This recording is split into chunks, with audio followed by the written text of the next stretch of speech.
All right, everybody, welcome to another edition of Elevate Your Grind, brought to you by the Cannabis Lab. I am your host, Todd Rosales, and it is excellent to be back here today. We have done over 220 episodes, so it's about time to going back around and visiting some of our favorite guests from the history of the show and bringing them back for updates, new opinions, and really just because I really like talking to them, folks. So, of course, if you can't sit down and watch this entire episode, you can catch it later at any time on youtube.com/elevate your grind, or you can find it anywhere that you download your podcast. But let's be honest, it's probably just Apple or Spotify. We have some great events coming up for Cannabis Lab. You can check those out at joinclab.com. Without any further ado, I want to get into this conversation because this is someone I've wanted to talk to again for a while. I'll get into why after I introduce her, because I think a lot of it is going to be a compliment to her. So with that being said, please welcome the founder and CEO of Vangst, Karson Humiston. Karson, thank you for joining me. Yeah, thank you for having me. I always forget that you do video. I'm not having the world's greatest hair day. Oh, please. If we go back to the pandemic, there are different shades of me. And also, since the last time we talked, I'm taking up more of the screen. So I might need to retire the video. That's not true. You look great to me. Thank you. Karson, the last step, I told you right before we recorded that I listened to your episode with Todd Harrison. And the one thing that he ended on is that you don't get enough snaps in the industry for doing what you do. So I'm going to start there, right? I am a huge fan of yours. Most of the knowledge that I have is just echoing things that you've put on social media. So like when you're not posting that often, I don't come across nearly as smart anymore because I don't have anything that I can take. But one of the things that I've told everybody that I've done on this show, I've done 225, 230 episodes, something like that. And there have been two people in the history of the show where I got off and I go, I don't know if I'm smart enough to do this. And it was Brian Smith and you. Well, I definitely, I really appreciate the compliment, and I can tell you that you are much smarter than I am. And Ryan would probably say the same, but he's my friend, and I could say I appreciate the compliment, and I know Ryan would appreciate the compliment too. I love it because you guys, the two of you, to me, like after I interviewed both of you, I'm like, I'm not doing something right. I'm not studying enough, but not in a negative way where I look down on myself. It inspires me to do more because I see people younger than me that are out there and doing it. And I love it. And I love to see where you've come. I can't show you because it'll disconnect our entire production. I rock the Proud to Work in Cannabis sticker on my laptop. I had a small stint outside of the industry for almost the past year, and I refuse to take it off because I love this industry and everything about it. And I love what you're doing it. I love the information that you put out there. So we can end this segment of making Karson blush, but I do want to appreciate and tell you everything that you do in the industry is amazing. So no, I appreciate that. And Ryan and I have a lot of mutual investors. So maybe we'll just take this clip and we'll send it to them to remind them. There you go. I would be happy to back that up anytime you need. Todd, in all seriousness, your podcast is incredible. And now that I'm slightly in the podcasting biz, I'm so impressed that you've done over 200 episodes. I mean, that is such commitment. And I religiously follow your podcast and the guests that you bring on. And I've learned an absolute ton from you and your podcast. So I really appreciate everything that you do for this industry, and you inspire me, and the team at Vangst loves you. So, not trying to turn the tables and make you blush, but thank you for everything you do for the industry because your podcast is incredible. And everyone that I know that listens to it absolutely loves it. Thank you. Well, that clip I'm actually going to pull out and send to my parents because they're wondering why I'm still doing this. So okay, good. Everyone will we'll take the first, we'll tell everybody, don't worry about the rest of the episode. Just listen to the first, however many minutes we've been complimenting each other. But I can't wait to dive in. We're going to solve the problems of the world on the rest of this podcast. Okay, good. We're going to talk about what's wrong with the industry and how we're going to fix it. All right. I love it. I'm ready for it. So Karson, it is the number one stat that it literally, I think people give me credit for this now, even though I quote you on it every time, just because I've said it so many times, is the industry is in a bad state right now. 2021, we raised $1.5 billion from venture capital. 2022 was, I think, less than 300,000 or less than 400,000. What is going on right now? It is scary out there. People are losing their jobs. We're hoping to see things turn around, but what are you seeing? I feel like you're right at the heartbeat of the industry because you're getting people jobs, you're getting people employed, you're seeing how many job listings are out there, what kind of job listings and everything else. You're recruiting, you're doing postings and all that. What do you think is going on with us right now? Yeah, so I know exactly what you're talking about. Last summer when we had Ian Dominguez and Emily Paxia on the podcast, and we were talking about the stats in terms of VC dollars raised.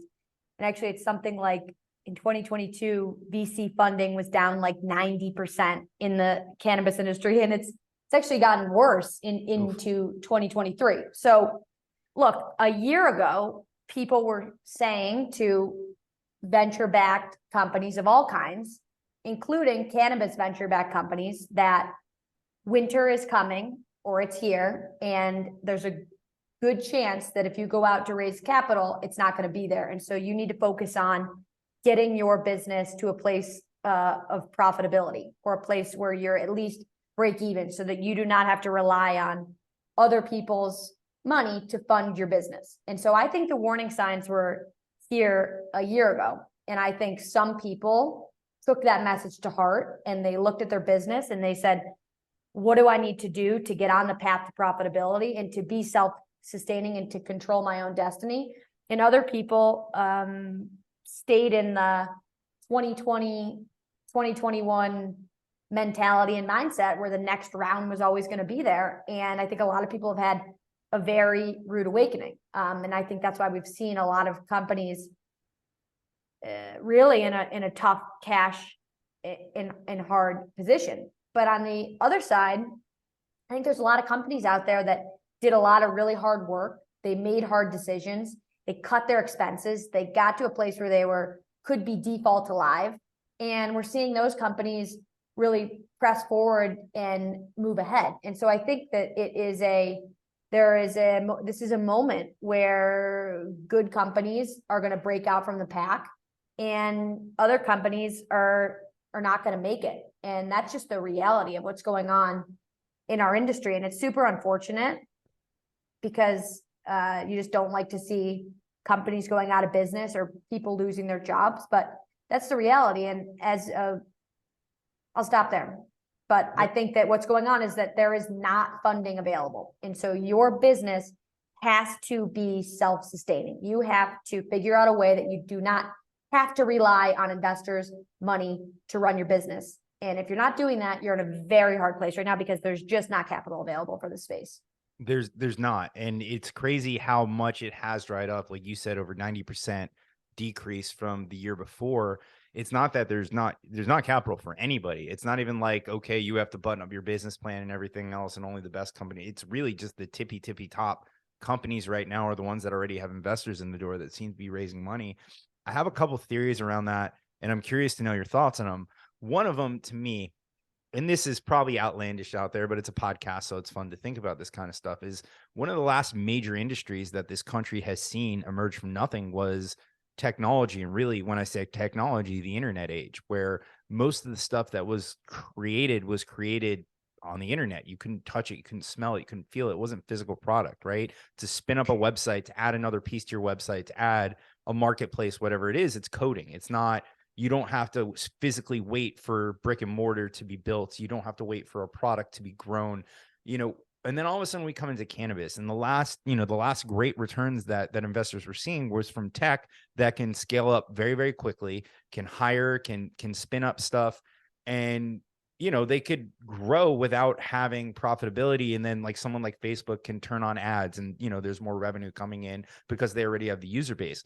With cannabis, you can't really do that, right? If you have a 100 light facility, you're going to put out whatever that 100 light facility can put out. If you want to put out more than that, and that you're not going to get that for anywhere 2, 3, 4 months.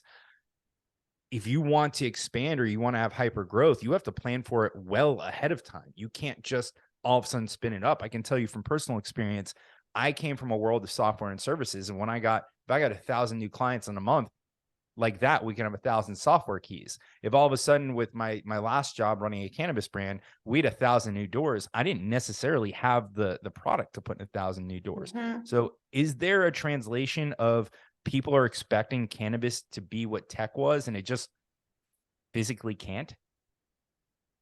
I mean, I think anyone, they're very different. I mean, cannabis, to the point that you just said, if you're a plant touching business, you're growing a product, you're manufacturing the product, packaging it, and then you're putting it in retail stores to sell. So it's like fundamentally different.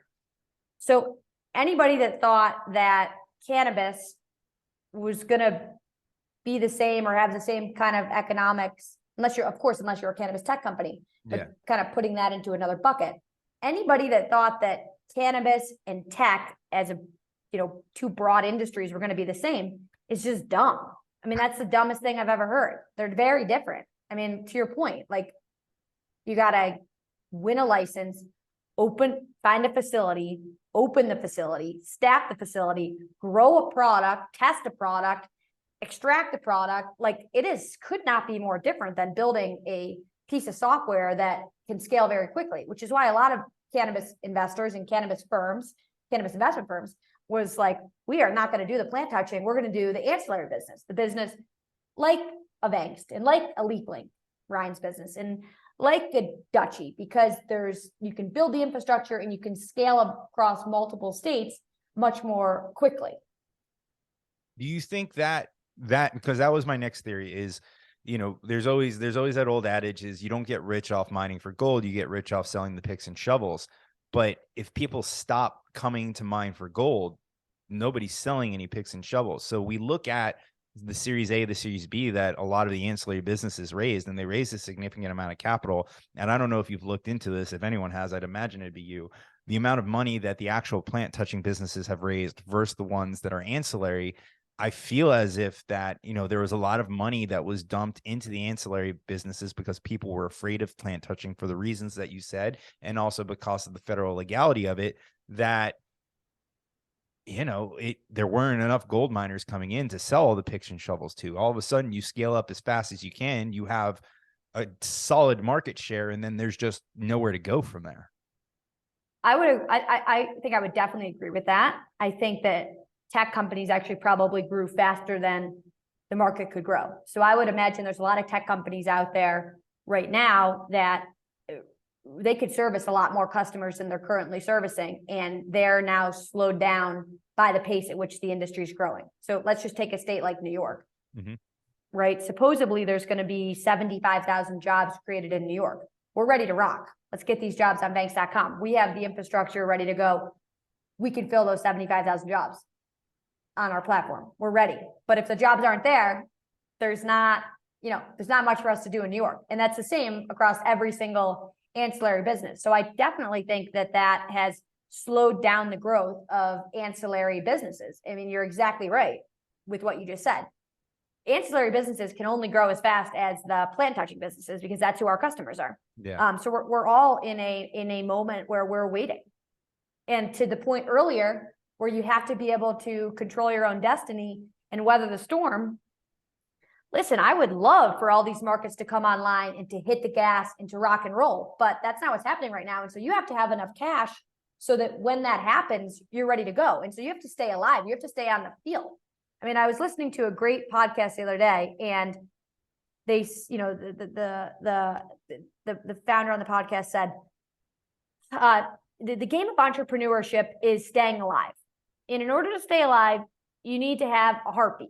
And heartbeats go up and down and up and down and up and down. And actually, when your heartbeat goes smooth, that's when you're dead. So as a founder, you're always going to want to be up and down, up and down, up and down, up and down. And when you're down, you got to hunker down, and you have to remember that the next, heartbeat will be up. And when you're up, you have to not get too cocky and remember that winter's around the corner. And right now, a lot of people in the cannabis industry are in the downbeat. That's where we are right now. The industry's not moving as fast as we want. Legislation's not coming as fast as we want. We're all frustrated. There's not a lot of money. There's layoffs. It's winter right now. But there's going to be an upbeat. There $25 billion in legal cannabis sales in a limited market, right? In a limited regulated market. I mean, that is incredible. People love cannabis. It changes lives. It does so much. This is just a moment in time. We're in a downbeat. So you got to stay alive and be there for when we get to the upbeat, for when the jobs become, in my case, for my business, when the jobs become available, we got to be there. So look, it sucks right now, but it's not over. It's far from over, and people got to stay on the field. That's such a true statement. And it's funny because, you know, everybody kind of loves these comeback stories, these underdog stories. And, you know, I used to work with Ricky Williams. He talks about the hero's journey, and, you know, the hero always goes through turmoil, but comes out victorious. Right. And I've always said to people, like, we love a story like that. We look at the people on like Shark Tank or some of these famous entrepreneurs, and you talk about, it's like, I shared a room with 4 people. I lived on the floor. I lived in my van for a week, but now they're multimillionaires or billionaires. So like, we celebrate them. And yeah, it's a great story now, but I'm sure it didn't feel good when they were going through it. I'm sure they didn't have the exact same thought process they had. You know, obviously they're resilient, which is why they got to where they are, but nobody enjoys going through that at the time they're going through it. And I think that's where we all are. And you can correct me, but one of the great things about our industry is our conferences are a lot of fun. Like, they're just more fun than anywhere else that you go. So you become friends with the people that you work with, and the people you do business with are just the people in the industry. And I think because it's so small, that this is the natural course of business. There is typically a bubble, and people tend to lose their jobs and companies go under. But I feel like we're all affected by it more because we've become so friendly with each other that it's just like, you hate to see your friends go through this.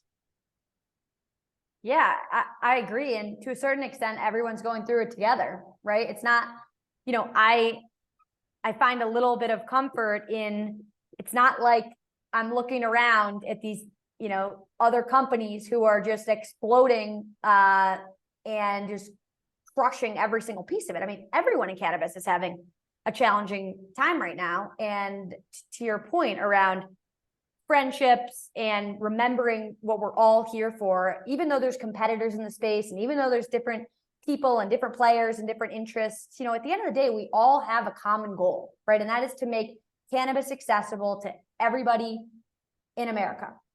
That's it. And we know that when that happens, there's going to be potentially millions of jobs. There's going to be crazy economic benefits.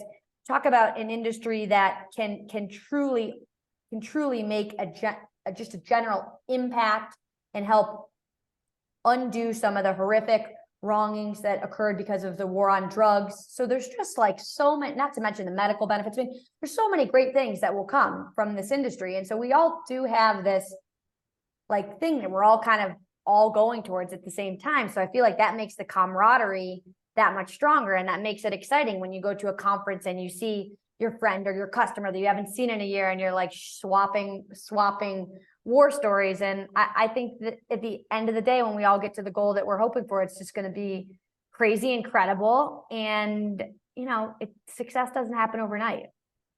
I agree with you. And it's funny, this conversation is actually making me feel a whole lot better about what's going on, because I do have a lot of these conversations and they are very negative, but there's light at the end of the tunnel. I know that you and your company are personally helping that and helping people who have been laid off find jobs. And one of the cool things I think you guys are doing too is your new LinkedIn strategy, where I'm seeing, you know, I don't know what you guys are searching for, if it's a hashtag layoff or whatever it is, but the tech industry and other industries are hemorrhaging people as well too. And, you know, every time I see someone who got laid off, I see a Vangst right there, like, hey, we're hiring, cannabis is hiring, come check us out. And I think that's really cool.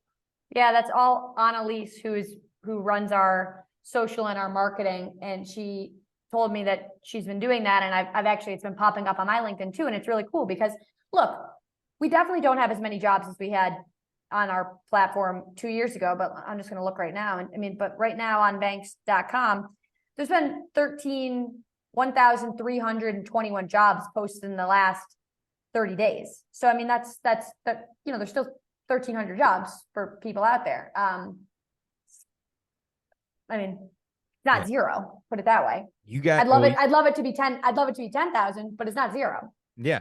No, and so I mean, I can tell you my personal experience. I got let go in July, August of last year, and I will tell you the last half of last year was rough. It was very rough. And I would be on LinkedIn every day, I'd be on Vangst every day, and I'd be refreshing, like, there's got to be some new jobs coming up. And something for me that's really tough is I live in the state of Florida. We have 22 operators here. So unless I wanted to go into retail, there's not a ton of leadership positions here. And I remember I'd watch that shit like the stock market, like once every half hour on the half hour, refreshing it.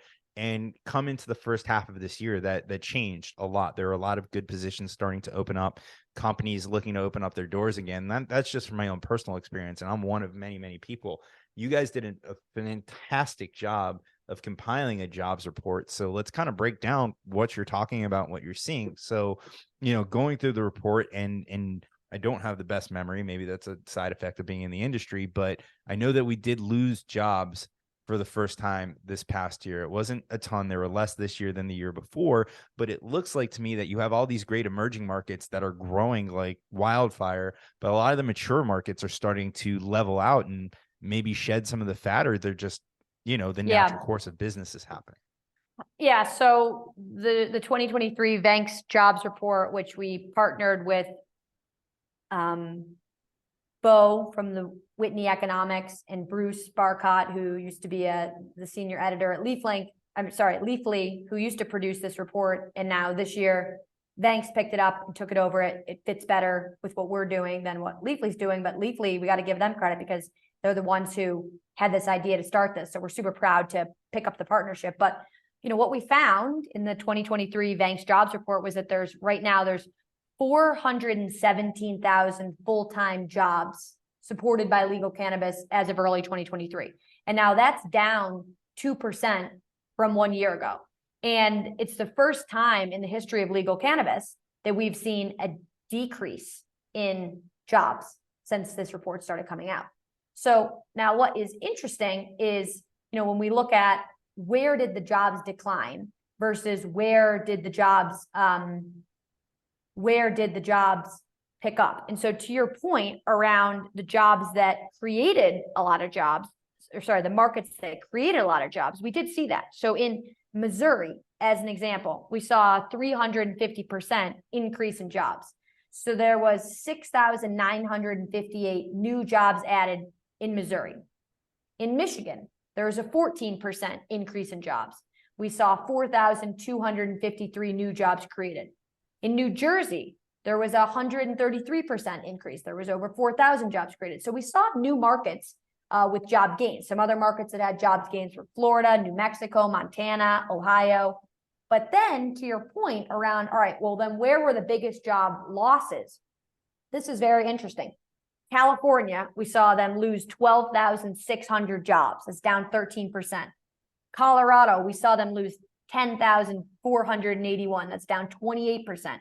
Oklahoma, we lost 7,200 jobs, down 37%. Then we also saw Oregon, Nevada, and Arizona lose jobs. So these much more mature markets, we definitely saw a pullback. We saw massive price compression. We saw businesses just closing down altogether. And, then in new markets, we saw jobs going up. So I think this is natural in this industry. I think that it was more extreme because of what was going on in the broader economy, with there just not being a lot of capital available, with, interest rates, approaching 6%.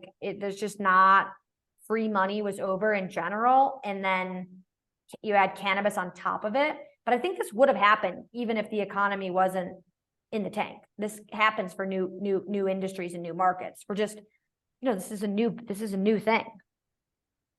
And again, I feel like I'm asking you questions as if you have all the answers, but just I definitely don't. So so take this with a grain of salt. Don't feel like you're obligated to answer any of this stuff. But a part of me feels like the pandemic kind of delayed this in happening, that it might have happened sooner, or I don't know if it did or not, but we get designated as an essential service for the pandemic. And then, when the world is shut down, people have additional income. There are unemployment benefits, there are PPE loans, there's all this almost free money coming from the government, which is not more than it ever had. People had more money to buy cannabis. And I feel like because these cannabis companies were deemed essential, they were doing business, they were growing exponentially. And then all of a sudden they were at the forefront. They were the media darling. It was a huge topic that the pandemic was driving more people to cannabis, that people kind of companies thought that this was going to last forever, that it really wasn't in a bubble like it was, because the world doesn't operate that way. Not everybody stays at home and doesn't leave and just smokes weed all day. They have to go out. They have jobs. They have families. There's things to do. And now that the world has quote unquote returned to normal, that, you know, those programs aren't there. The extra money for folks aren't there. People are going back to work. People are losing their jobs. That, you know, it kind of accelerated the growth of cannabis, and then maybe accelerated the bubble bursting as well too, because of that whole experience. Yeah. So I agree. And what I would say is we all have like short-term memories, myself included. But if everybody 100%. if everyone remembers like fall of 2019, people were calling cannabis the canna session, right? Yeah. I mean, fall of 2019 is when things really started not going well. So I remember at that time, that was when we started seeing big pullback. We started seeing people doing layoffs. I remember Jeremy Burke, who was with Business Insider at the time, he started doing a newsletter on cannabis layoffs in 2019. And I remember saying to our team, it's getting rough when there's a newsletter about cannabis industry layoffs. And this is in the fall of 2019. So this was happening. Then COVID happens.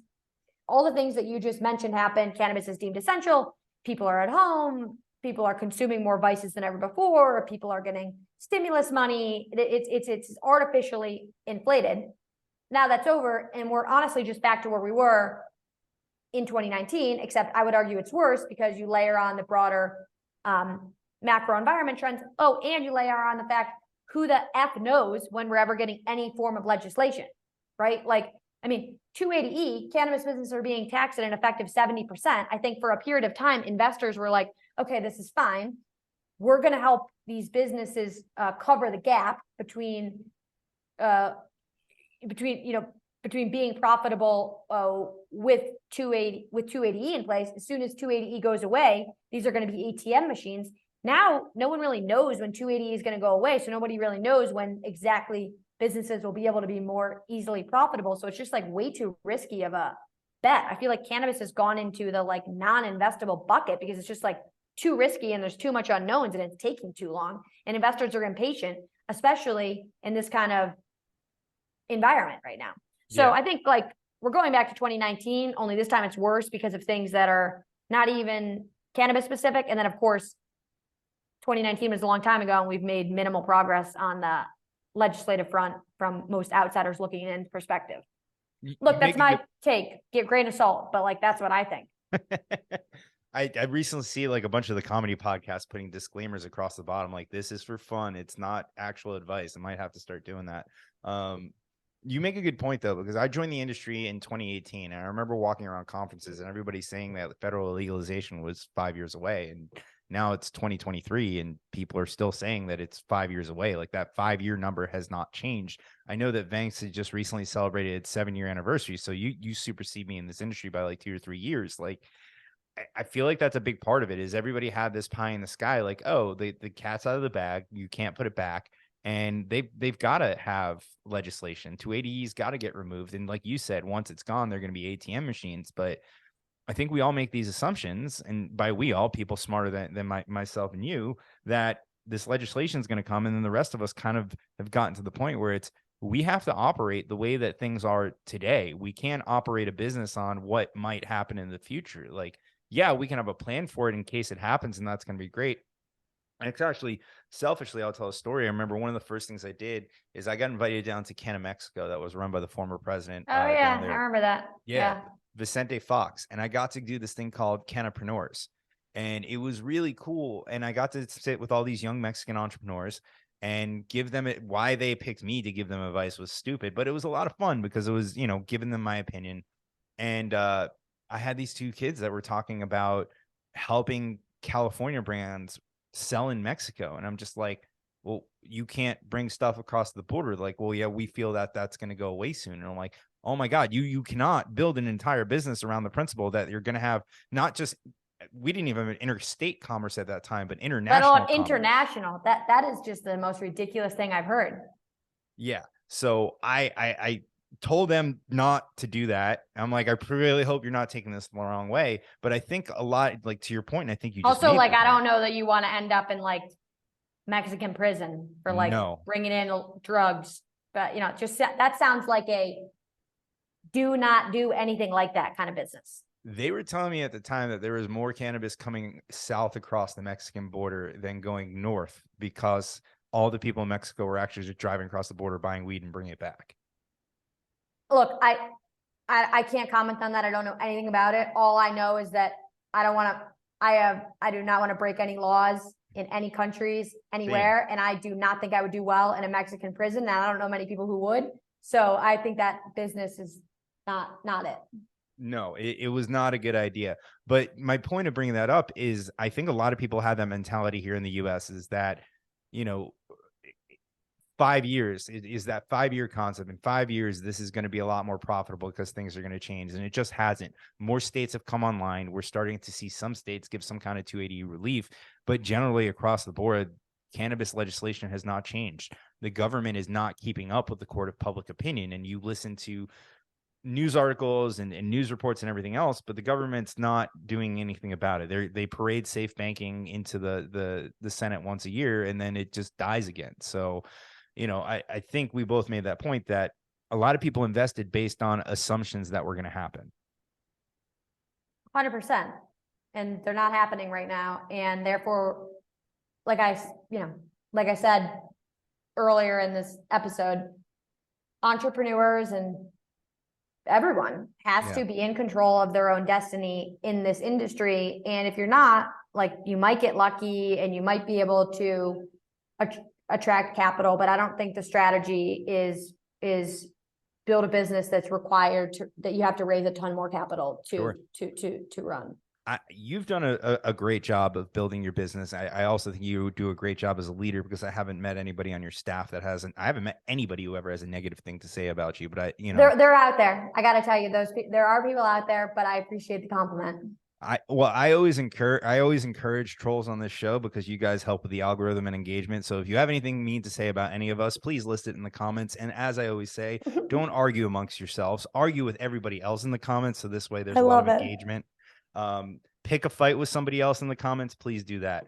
But I say this to say you've seemed to have, you're doing well as an entrepreneur right now, building a business in this industry, and one that is helping other people build their businesses. How, you have raised capital, so you've had that ability to expand. How do you approach growing, scaling your company, managing your company, knowing what you know now and the experience you've had over the last 7 years? I feel like at some point you had to have that conversation where it's like, I don't want to let people go, but it's better to have something that's still around than everybody go out of business altogether. And one of the things that I really want to commend you on is every so often on LinkedIn, I see you welcoming somebody back to Vangst. And I think that's cool as shit, because I don't see that. Not only do I not see that in cannabis, I don't see it anywhere. Yeah, thanks. Kate Caffrey just rejoined Vangst. She was with us for a while and she's back. Sometimes it makes sense. I mean, look, Justinian Mason is back. John Tay is back. We've been running Vangst for 7 years, right? They're like, not everybody wants to work here for 7 years. And in some cases, people have left, gone out, learned something really, really cool. We've stayed in good touch, and they've come back. I've shifted my tone a little bit, because when I was first starting this out, I was like, people are all in, they're here for 10 years. And if they leave, there's the door. And I just don't have that perspective anymore. I think everybody's on their own career journey. And when you're here, I want you all in and all focused, and let's do this. But if we're not the right fit for you, let's go our own ways amicably and stay in good touch and support each other from the outside, which is definitely a different tone than I would say I used to take. I forget what was your first. I answered the second part of the question. What was the first question? People coming back, just the insight that you have managed your business to make sure that you're going to be around for the long haul, having to make hard decisions, at what point, and you kind of alluded to it here as you've matured to a point to have that attitude, but was there a point in time that you had to buckle down, have a conversation with the management team and say, hey, we got to cut X amount of people, like we got to do this? Oh yeah. So we've done, this year was certainly not the first time we've done layoffs at Vangst. In that 2019 Canna session that I was describing to you, we did it. During COVID, we did layoffs and furloughs. And then in December of 2022, we did a round of layoffs, and it totally sucks.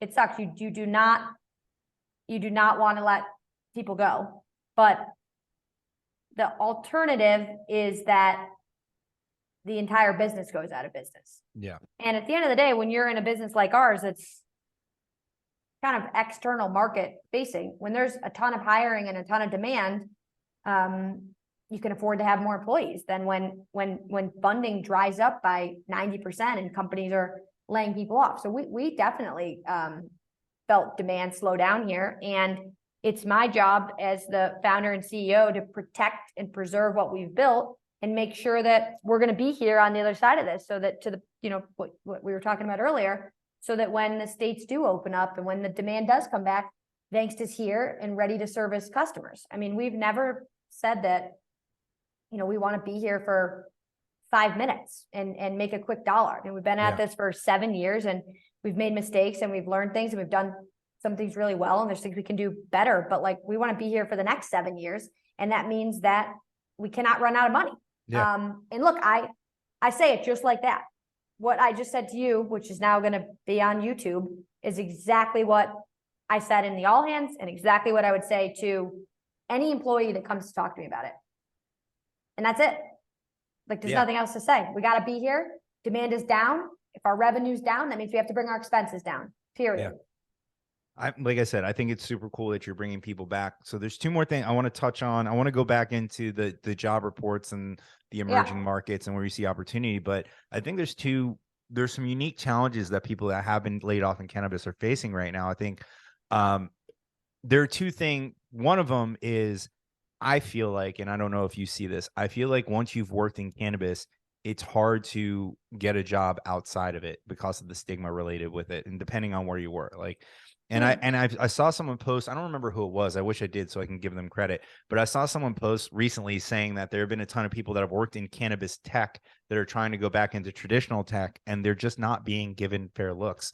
And I know I myself, I have a 12-year enterprise technology background before I got into cannabis, and that was a default for me to go back to. And A, the industry itself is hemorrhaging jobs, but B, I kind of felt that, if I had all things equal for someone who has my background versus someone who's been in tech and maybe even they had a larger gap in their unemployment, the cannabis thing kind of shot me in the foot.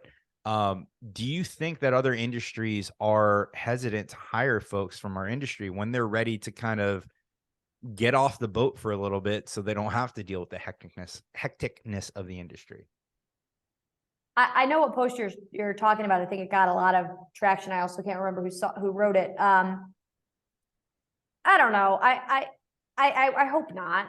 Right. I think that it's how you pitch yourself and spin yourself. In my opinion, people that went into the cannabis industry took a chance on an emerging industry and took a chance on being part of building something from the ground up. And I don't think that should look bad or count against anybody. I mean, I think about, I had my podcast earlier today, and I had Tracy Brady from Curaleaf, who runs their communications. She's great. I had her on the podcast earlier today, and she worked in traditional advertising at a big ad agency out of Boston. And she moved into the cannabis space. And I mean, just like the amount of stuff that she had to do and learn, and it's just like totally different than working at a big company.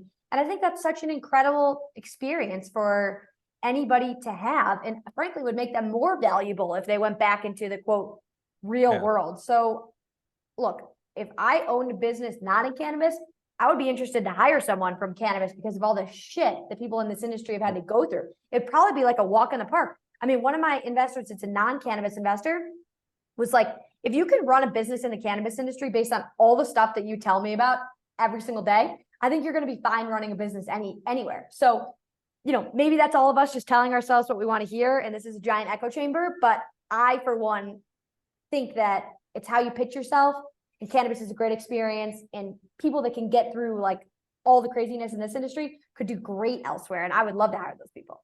I couldn't agree with you more, because that's part of the reason why I started this show. Is I thought everybody, in the entrepreneurs specifically, like yourself, what you've had to go through in this industry has been, to me, exponentially harder than any typical founder goes through. You have those typical challenges and then all the bullshit that you have to deal with in cannabis.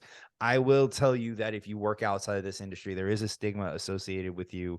Your coworkers will make jokes. Everyone's coming to you to talk about weed. It is, you get a look and people think that you're smoking all the time, shit like that. It's nuts. But as long as you do your job, you know, hopefully that doesn't affect you. The other thing that I think negatively impacts people, and I think unfortunately this is a side effect of the age of LinkedIn, where you have a living, breathing resume that you post on the internet, which is kind of crazy because all your biggest accomplishments and failures are essentially published for everybody to see. But a lot of people in cannabis have had multiple jobs over the past 4 or 5 years, 7-month stints, 8-month stints, a year and a month.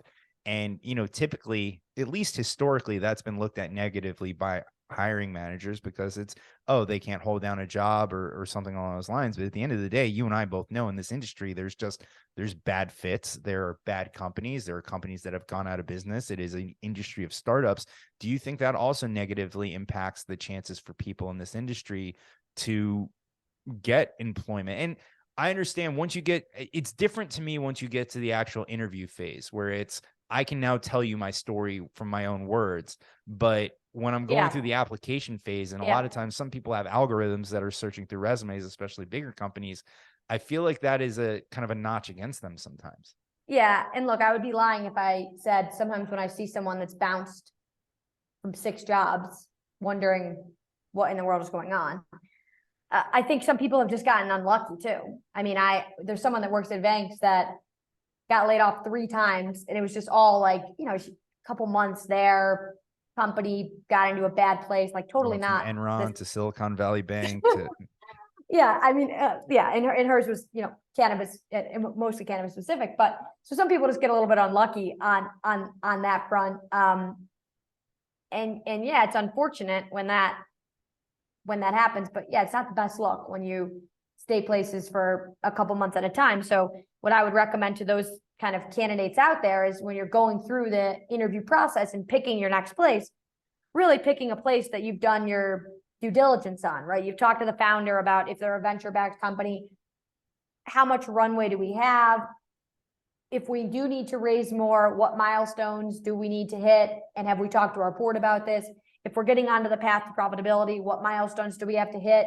What is expected of me in my role? And how can I make sure that me in my role contributes to these overarching goals that make sure that we're here to last? I mean, that's the kind of due diligence that I would do to make sure that, okay, I've gotten some unlucky strikes here and I've gotten laid off from a few companies or haven't found the right fit or whatever the story is, to make sure that you find a place where you can stick something out. Because I think one of the issues in this day and age is that people have, like, they can't stay focused, right? I mean, they want to do something, but they want it to be an overnight success in 6 months. And that's just like not how it goes down. I mean, listen, that would be great. If someone can tell me a place where I can go to get rich in 6 months, like, I'm totally down. But people think that that's the case, but just history shows us that is just not true. Things take 10, 20 years sometimes to really get to where you want them to be, with a lot of ups and downs along the way. And I think you got to like buckle down and commit. And I have a lot of respect for people such as yourself that, you know, you stick this podcast out. It's hard to do 200 episodes, right? You know, I'm 5 years away from my big Spotify deal, according to Joe Rogan's journey. So exactly. And there's a lot of people, I went to this podcasting virtual conference, and they said most people quit at 40 episodes, right? So there you go. Quit at 40 episodes. You're long beyond that. And I just appreciate you or anybody that sticks something out for a long period of time. That's just how it goes. That's the thing, is I think people need to figure that out, because the part of the reason I do this show is it's so much fun. Like, I get to talk to you, like I get to have an hour conversation with you. I get your attention. We can talk about really cool shit. I can kind of talk to you about almost anything I want that you've worked on and get your opinion on it. And that's why I love this. And I think, you know, I think too many people have an idea of what something is going to be in their head, and it's not that. And then they want to, social media, it's a great tool, but it's a big hindrance, because people always think the grass is greener because they see shit and it's not. And then they go to the other side and it's not greener. And people, you know, you get depressed and you look online and you see people having fun or enjoying their jobs. And then you see these internet celebrities and everything now. Like, this might be the thing I end up being most successful at because I do it because I love it. I don't make a dime from this show. Literally, actually, that's not true. Your dad helps me make You like could 7 cents an episode, but yeah, I was gonna say you should be able to sell some advertising slots for the show. I now have a team behind me. I'll give a shout out to my boys at Baked Foodies. They have now agreed to start editing the show, pulling clips, and running my social media. It's a good friend of mine.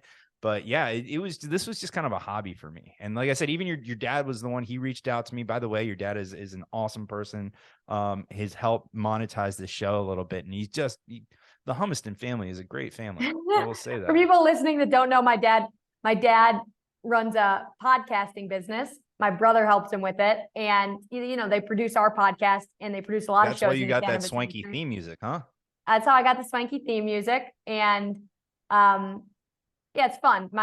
So my brother helps my dad with the podcasting business. So my brother edits a lot of the podcasts, and people in our family make fun of me because I'm bad with phrases. Like I mess up phrases. I can't think of a phrase that I've met. Oh, the other day on an episode, I said, that's a tough nut to crack rather than that's a tough egg to crack. And so my brother texted me like, what's a tough nut to crack? So it's fun, but I'm glad my dad's helping you monetize the podcast. It should be more than 7 cents an episode. So I'm gonna give him crap for that. Like, come on, Dad, let's get this. Let's get this guy some better revenue.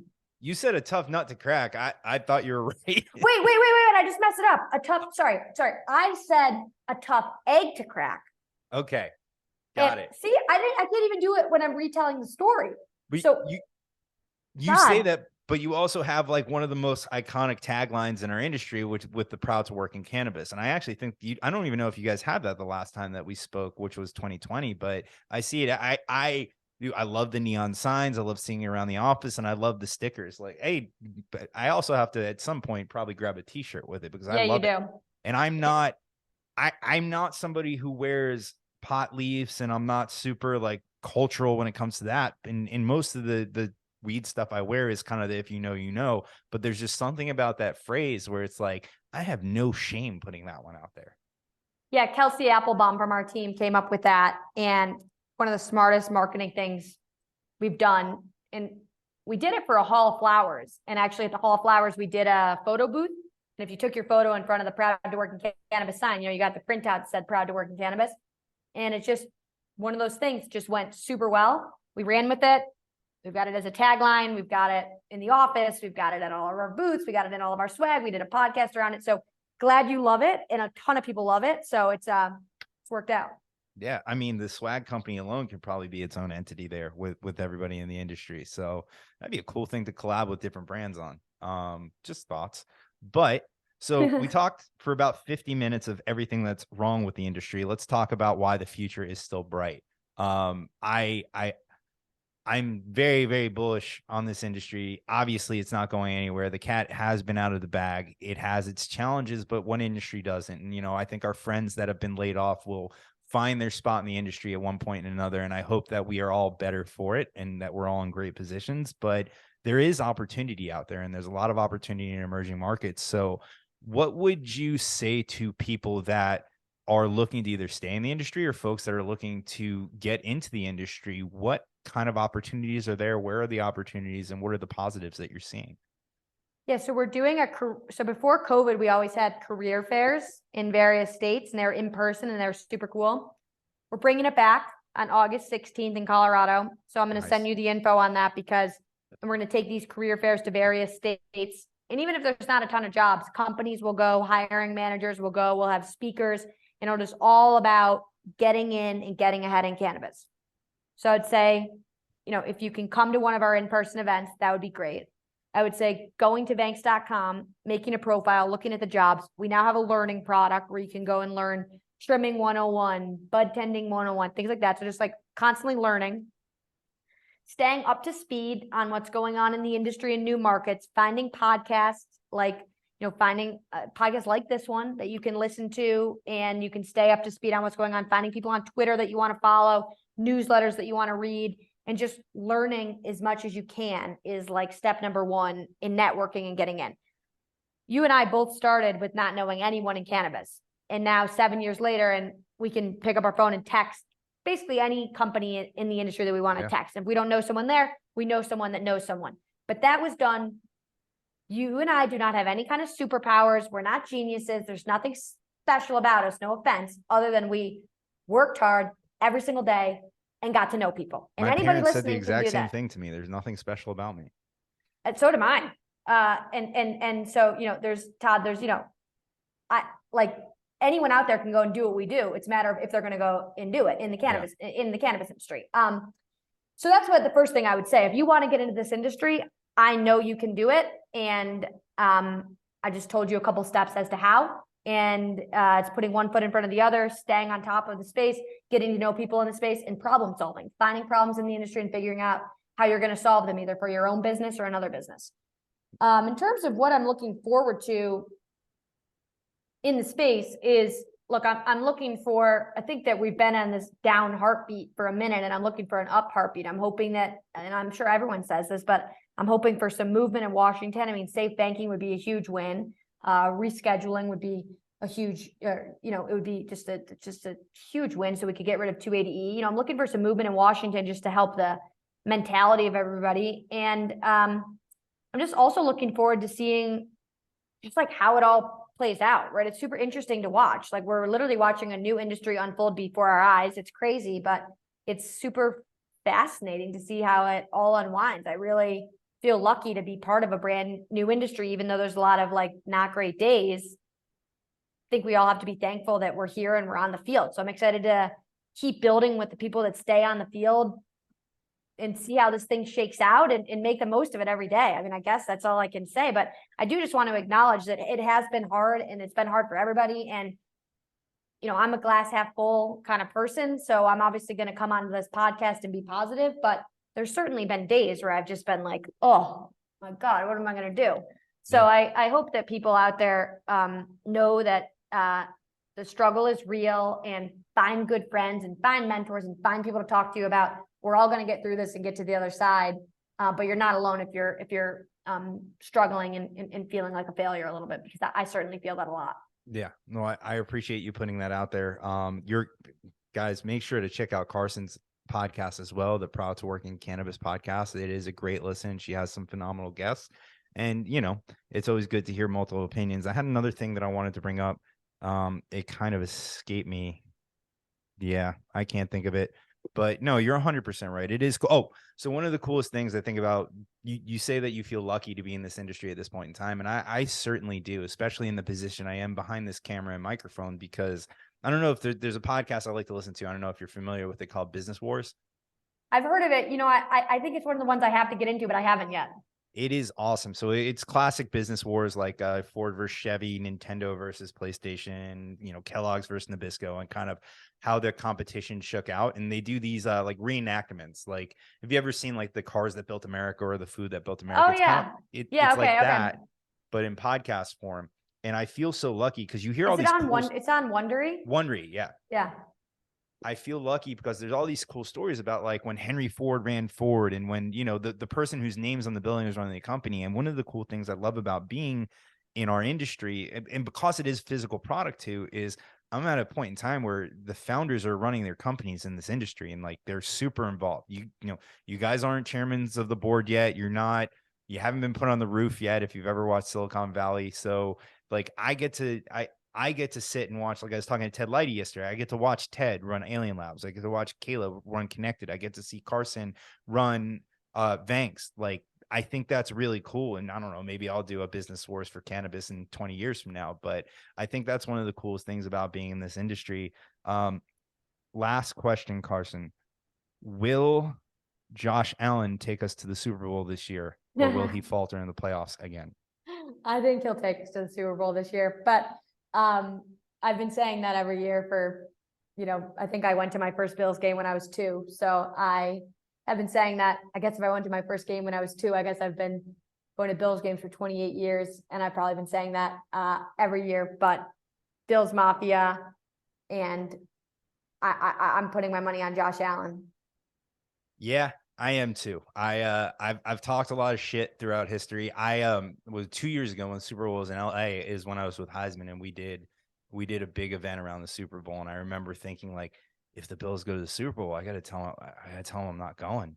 And that was the only upside, is I actually didn't have to worry about jeopardizing my job. But I, I, I've been dying to hopefully hit up. I don't remember who it was. Someone tweeted, I think it was last year, or was it last year or 2 years ago? It must have been 2 years ago with the Chief game. They tweeted at Emily and Morgan, like, congratulations, and there were 7 seconds left in the game.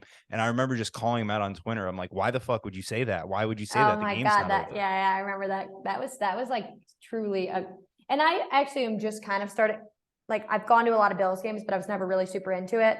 But my fiance is super into football. He's a Dolphins fan, which is super bizarre. He doesn't but wait, you're from Florida. Are you a Dolphins fan? I'm from New Jersey originally, and Okay. then around 4 years old, I had a little rebellion against my dad, who was a Jets fan.